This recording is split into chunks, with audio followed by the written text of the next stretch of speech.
Kính chào quý vị khán giả. Hello Viet TV Canada. Welcome to the Wealth Expert Show, the show where we teach you how to make the best use of your money to reach your goals in the most efficient way possible. Consider me your financial GPS. I'm your host and wealth advisor, Mitchell Huyn. Last week, we spoke with real estate brokerage owner and agent Sam McDaddy on the do's and don'ts of home buying and selling. This week, we discuss how to use RESPs to save for your children's education.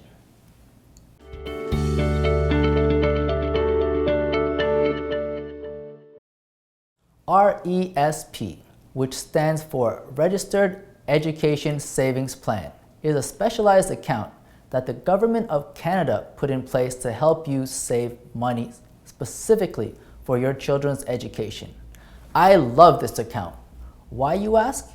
Because the government gives you free money in this account to help pay for your children's education.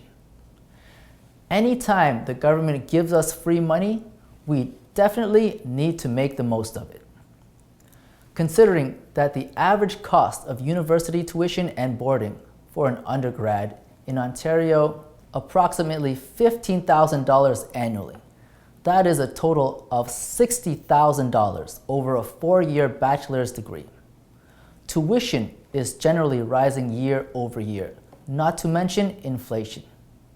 If your child is 5 years old today, 12 years later when your child is 17 and starts paying tuition, you may easily be looking at a bill of $25,000 a year for tuition and boarding, making the 4-year total a massive $100,000.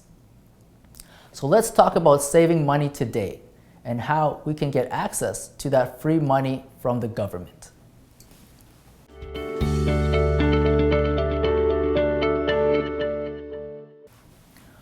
One of the main benefits of the RESP account is the Federal Canadian Education Savings Grant, CESG.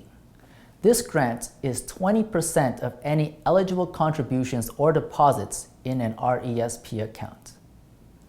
20% of a $1,000 contribution is $200. So now you will have an extra $200 in the account courtesy of the Canadian government. This basically gives you an extra 20% one-time return on your contribution. So why don't people put even more money in to be eligible for the grant money from the government? Because there is a restriction. The government will provide a 20% grant up to a maximum of $500 per year of grant money. That means to maximize the grant, you will need to contribute to the RESP $2,500 annually, so approximately $208 monthly. The maximum amount of grant per child is $7,200 for their lifetime. If you contribute $2,500 every year, you will hit the maximum grant level in the 15th year, and no more grants will be paid to the beneficiary. Also, the government provides additional benefits for lower earning families. Families with a net income between $42,700 and $85,400 are eligible for an extra 10% grant on the first $500 of contribution each year, for a total of $50 per year. Families with a net income of $42,700 or less are eligible for an extra 20% grant on the first $500 of contributions each year. And this is for a total of $100 per year. So if your family falls between these brackets, be sure to apply for these additional grants. With the cost of tuition increasing, every dollar counts.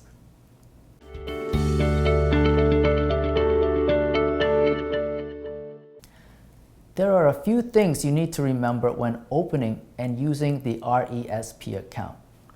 First, the child must have a SIN number, so a social insurance number, and be a Canadian resident to have an RESP and receive the grants.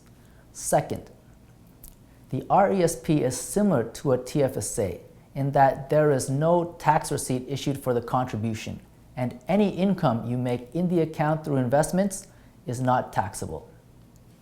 Third, however, income withdrawals are taxed in the hands of the student, and contributions, which are the original amounts you deposited to the RESP, can be withdrawn tax-free. Fourth, the last year a child can receive a grant is the year they turn 17. So it is not too late to start if you have older children. And lastly, the maximum amount of lifetime contributions that can be made to a child's RESP is $50,000.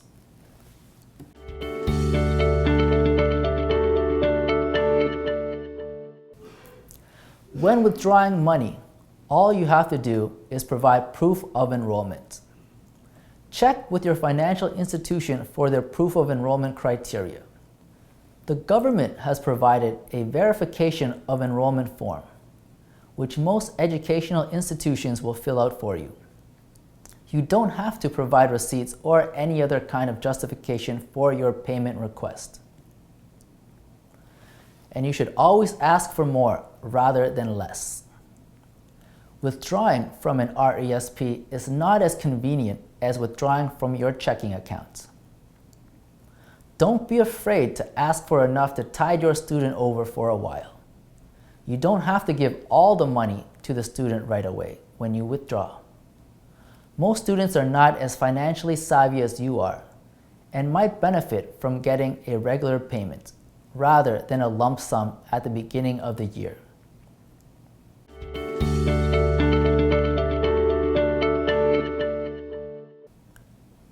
The money in your RESP is your money until you decide to give it to the student. All withdrawals of contributions from an RESP account can be sent to either you, also known as a subscriber, or the student, known as a beneficiary. However, if you request a withdrawal of accumulated income from the form of an EAP, which stands for Educational Assistance Payment, the money has to be sent to the student.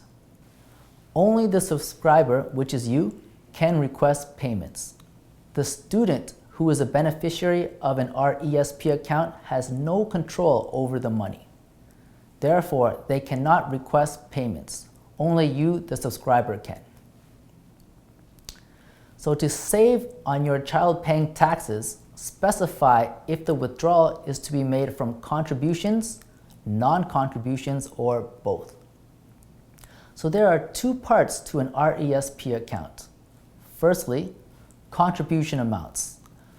So this is the total amount of all your contributions to the account. And secondly, accumulated income. This is all the money in the RESP which is not contributions. So this includes RESP grants, capital gains, interest payments, and dividends on your investments are all included in the accumulated income portion.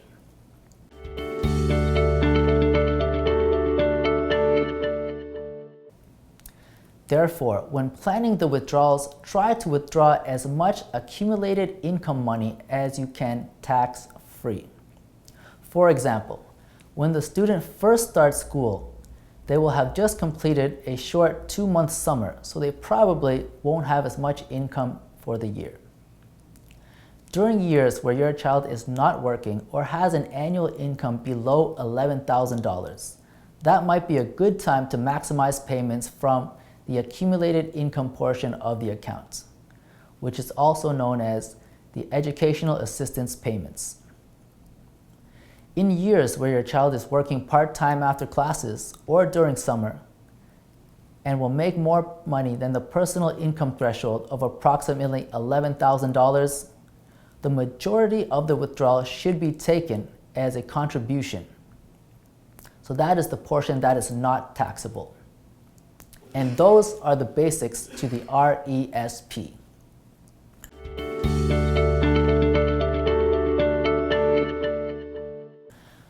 Tune in next week as we discuss our RSP tips, do's and don'ts. I look forward to all of your email questions. Have a topic you would like me to discuss on the show? Need a financial plan? Want investment advice? Contact me anytime at mitch@wealthexpert.ca. Thank you to all of our viewers and see you next time on Via TV Canada's Wealth Expert Show. This is Mitchell Huang, your wealth expert, signing off until next time. See you then. Bye for now.